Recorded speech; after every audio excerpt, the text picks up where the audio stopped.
Sa ikawalong pagkakataon, kinilala ang Super Radio DZBB bilang AM Radio Station of the Year sa Platinum Stallion Media Awards ng Trinity University of Asia. Muling pagkilala ito sa mahalagang papel ng Super Radio DZBB sa pagbibigay ng tama at napapanahong impormasyon sa publiko. Sa mga estudyante, alumni at mga guro ng Trinity University of Asia, maraming salamat po sa karangalang ito.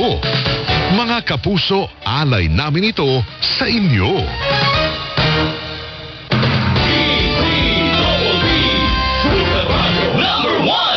Ako si Tony Aquino. Sa bawat kwento at sa bawat damdaming ating pinagsasaluhan, maraming salamat po dahil sa inyo, DZBB ang number 1. Kaya ngayong 2026, patuloy kaming maghahatid ng inspirasyon sa lungkot at saya ng buhay. Dahil ang Super Radio DZBB, mananatiling suma sa puso.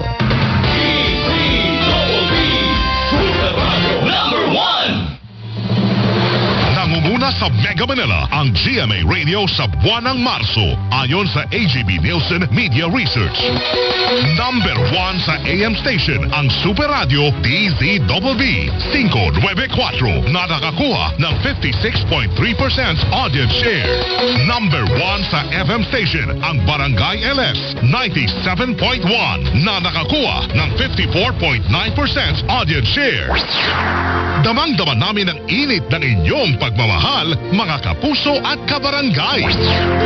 Maraming salamat po dahil kami pa rin ang numero 1 sa inyong puso.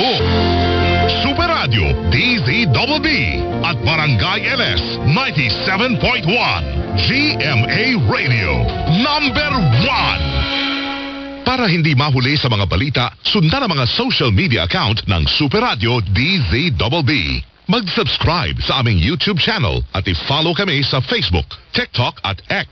Hanapin lamang ang Super Radio DZBB para makita ang aming mga official social media account. Tutok na para sa mga balitang tama at totoo, mga kapuso. DZBB, Super Radio number 1! Super Balita sa Umaga, nationwide!